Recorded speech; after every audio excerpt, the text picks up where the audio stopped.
toutes et à tous et bienvenue dans ce premier épisode de la nouvelle chaîne Un œil dans le rétro. Un œil dans le rétro, c'est quoi? C'est tout d'abord un site que j'ai créé en 2019 pour y regrouper mes différentes chroniques écrites sur le défunt site F1 Direct.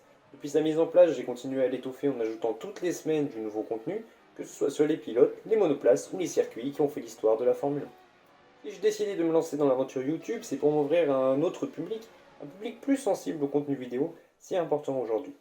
Et pour cette première vidéo, j'ai le plaisir de vous présenter l'une des meilleures voitures de l'histoire. Elle est rouge, elle est italienne, elle vient de 2004, vous l'aurez sans doute compris, je veux parler de la splendide Ferrari F2004.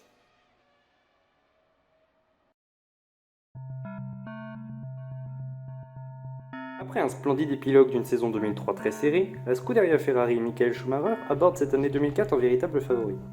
Si la F2003 GA n'était pas forcément au-dessus des Williams BMW et des McLaren Mercedes, l'italienne avait un atout de taille, sa fiabilité à toute épreuve.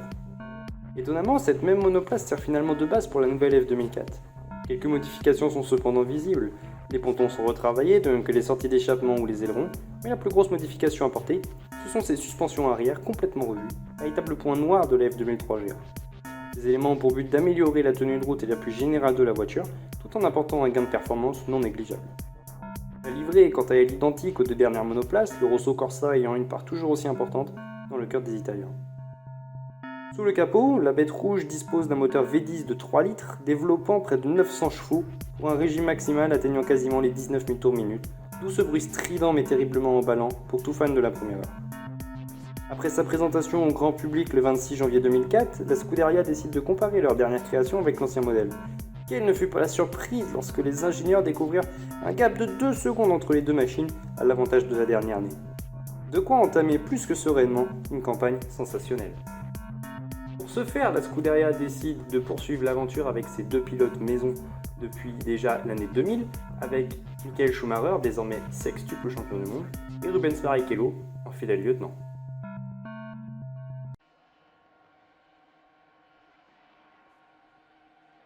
Comme depuis déjà plusieurs années, la saison s'ouvre en Australie sur le tracé de Melbourne. D'emblée, les F2004 se montrent irrésistibles. Première et deuxième sur la grille, puis première et deuxième sous le drapeau à damier, le tout sans avoir quitté une seule seconde ses deux premières places et en roulant plus d'une seconde par tour plus vite que quiconque. Après un seul rendez-vous, la messe est dite. En Malaisie, seul l'étonnant Weber et sa Jaguar parviennent à séparer les deux Italiennes, et dès le départ, l'Australien manque totalement son envol, offrant un beau cadeau à Barrichello avec sa deuxième place. Mais le Brésilien ne parviendra pas à tenir longtemps ce rang, car dès le deuxième tour, la pluie s'abat sur ses pommes. Une petite glissade plus tard, le voici redescendu en fond de top 4, sans jamais pouvoir remonter. Devant, Michael Schumacher continue son petit bonhomme de chemin vers la victoire. La chaleur de Bahreïn n'aura rien de perturbant pour l'écurie de Maranello, enchaînant dans la facilité un nouveau doublé en qualification, puis en course, toujours dans le même ordre. À Imola, cependant, petite révolution. Button s'octroie la pole position devant les tifosi, mais les Ferrari ne sont pas loin derrière à l'affût. Le sextuple champion du monde allemand n'aura d'ailleurs aucun problème à se défaire de la barre et s'adjuger un quatrième succès de rang. Les choses sont moins faciles pour Barrichello, englué parmi les Williams BMW, les Renault et autres McLaren, le reléguant seulement 6ème à l'arrivée. En Espagne, l'histoire se répète. En pôle avec plus de 6 dixièmes d'avance, Michael Schumacher vole vers une nouvelle victoire, bien loin d'être perturbé par un Trulli pourtant mieux parti. L'autre F2004 est en revanche toujours en retrait, mais au bout du compte, le doublé est quand même assuré. Avec 5 succès et 82 points sur les 90 possibles, tout le monde se demande si les machines de la Scuderia pourront être défaites de la première place. Réponse à Monaco. Car dans les rues de la Principauté, il semble y avoir du changement. Les F2004 ne sont que 4ème et 6ème sur la grille de départ. La faute à des pneumatiques Bridgestone juste moins performants sur un tour que sur la durée d'un relais. Les Ferrari ne semblent pas vraiment favorites, là où les Renault créent la surprise en se hissant en tête. Mais après l'accident d'Alonso, Michael Schumacher retrouve le leadership alors que la voiture de sécurité est déployée. Et dans le tunnel, l'impensable se produisit. Alors qu'il faisait chauffer ses gommes, l'Allemand freine brusquement, surpris vers la safety car devant lui. Derrière, Montoya, pourtant à un tour, empale l'Italienne qui vient se fracasser contre le mur, détruisant la suspension avant gauche et les chances de succès. Le Grand Prix ne s'arrête pas pour autant, et désormais toutes les chances de la Scuderia reposent sur Barrichello, revenu à la 3ème place derrière Trulli et Button. Mais hélas, il n'y a rien à faire, le dépassement pour la tête est impossible. Pour la première fois de la saison, aucune Ferrari ne figure sur la plus haute marche. Est-ce le début de la fin? Absolument pas. Au Nürburgring, pour le Grand Prix d'Europe, les machines rouges sont de nouveau largement aux avant-postes. tout comme au Canada 15 jours plus tard, et ce malgré de piètres qualifications. Le doublé de Montréal est bien aidé par la disqualification des Williams pour frein non conforme, mais qu'importe, le trophée des vainqueurs est bien pour les Italiens. À Indianapolis, la puissance du V10 pousse les F2004 sur la première ligne, Barrichello devançant pour la première fois son équipier. Enfin, juste le temps de quelques tours. L'ordre habituel est vite rétabli, mais ce qui marqua cette course, c'est bien évidemment le gros crash de Ralf Schumacher dans le fameux banking du dernier virage. À cause d'une crevaison, la Williams s'est projetée telle une balle dans le mur, cassant une jambe au couronnement. C'est déjà la mi-saison et personne n'imagine un autre scénario qu'un championnat serré d'ici. Évidemment. En France, sur le tracé de Manicourt, les Renault sont à la fête, Alonso décrochant la pole position plus de 3 dixièmes devant le Baron Rouge. Même si la F2004 est sans conteste la grande favorite, la R24 n'en demeure pas moins une excellente voiture. Et dans cette année 2004, il y a une chose que Renault n'a pas, le génie Ross Brawn. Sur un circuit réputé compliqué pour ce qui est des dépassements, le stratège anglais réfléchit donc à modifier les arrêts normalement programmés pour contrer le clan français. Officiellement, la meilleure stratégie pour l'emporter reste une course à 3 stops. Michael Schumacher en fera 4. Avec une monoplace bien plus légère, l'Allemand enchaîne, comme à son habitude, les tours de qualification, ressortant devant son rival à l'issue de son dernier pit stop. La victoire est sensationnelle, la déculottée de Renault impressionnante. Elle l'est même encore plus lorsque dans le tout dernier virage, Barrichello porta une attaque décisive sur Trulli pour la dernière marche du podium. À Silverstone, c'est une McLaren qui se montre la plus rapide, mais pour ce qui est du Grand Prix, les F2004 sont toujours là. Sans forcer, l'Allemand gagne 4 places en 4 tours pour se porter en tête à l'instar de Raikkonen, pour ne plus jamais la quitter. Si le Finlandais ne termine qu'à 2 secondes du leader du championnat, il reste néanmoins talonné par Barrichello, échouant pour quelques dixièmes à inscrire un nouveau doublé. À Hockenheim, soit la course à domicile pour Michael Schumacher, l'Allemand savoure son 11e succès de l'année, égalisant son record établi en 2002 alors que 6 meetings sont encore à disputer. Moins de chance pour son équipier, obligé d'attaquer tout du long suite à son accrochage avec Coulthard à l'épingle lors de la première boucle. En Hongrie, les F2004 sont royales, personne ne peut les contrer. Première et deuxième en qualification, puis en course avec les 2 meilleurs tours, la concurrence est écœurée. La monoplace italienne bat tous les records, alors rien d'étonnant à ce que le titre constructeur soit déjà glané sur le Hungaroring.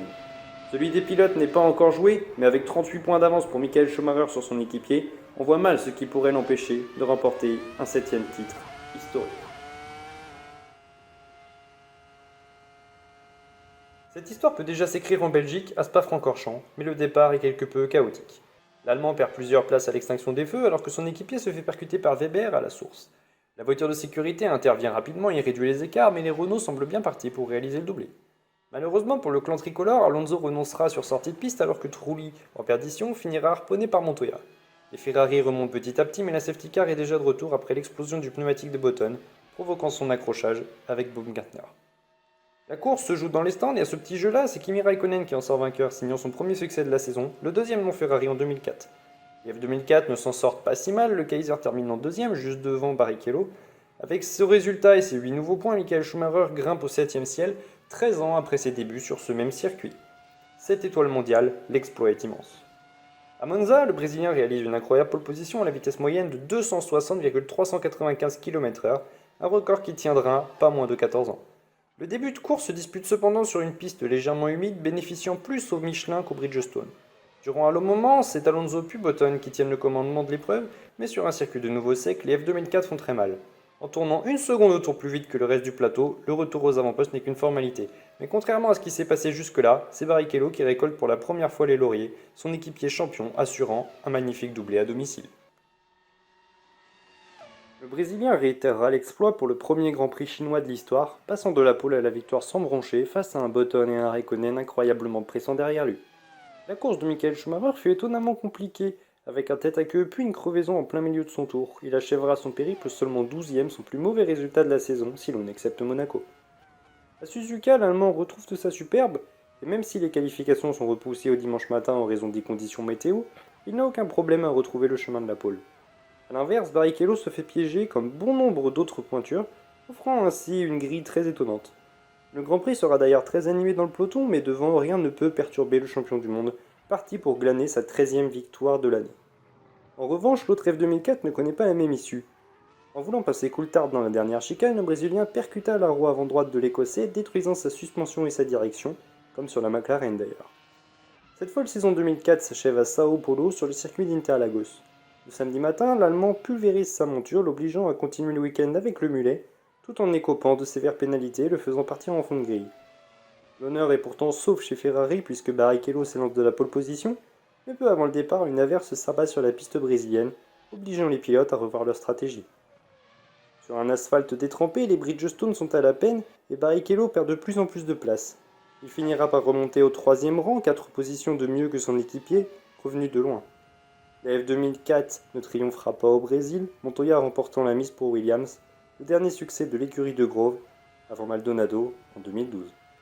Ainsi s'achève cette folle saison 2004 pour Ferrari et sa magnifique F2004. Peu de monoplaces peuvent se targuer d'un palmarès aussi étoffé que celui de l'italienne, mais ce dernier ne serait rien sans l'action de Ross Brawn et Jean Todt, les 2 maîtres d'œuvre de la Scuderia de l'époque. Bien sûr, une machine seule ne produit pas d'exploits. Rubens Barrichello et surtout Michael Schumacher étant de grands artisans du triomphe italien. Sur ce, l'heure est au bilan.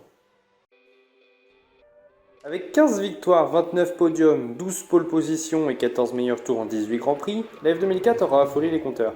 Une domination aussi extrême d'un championnat est une chose rare mais pas impossible, comme en témoignent les exploits d'Alfa Romeo, de McLaren ou de Mercedes, pour ne citer que les plus grands. Mais après une telle hégémonie, la réglementation 2005 vient tout changer. L'italienne reprendra du service dans une version modifiée pour 2 meetings en début de saison, sans succès. J'espère que cette première vidéo vous a plu, n'hésitez pas à dire en commentaire ce que vous en avez pensé, si le format vous convient et si la suite vous intéresse. N'oubliez pas non plus de jeter un œil sur le site Un œil dans le rétro, et quant à moi, je vous dis à très vite, bye.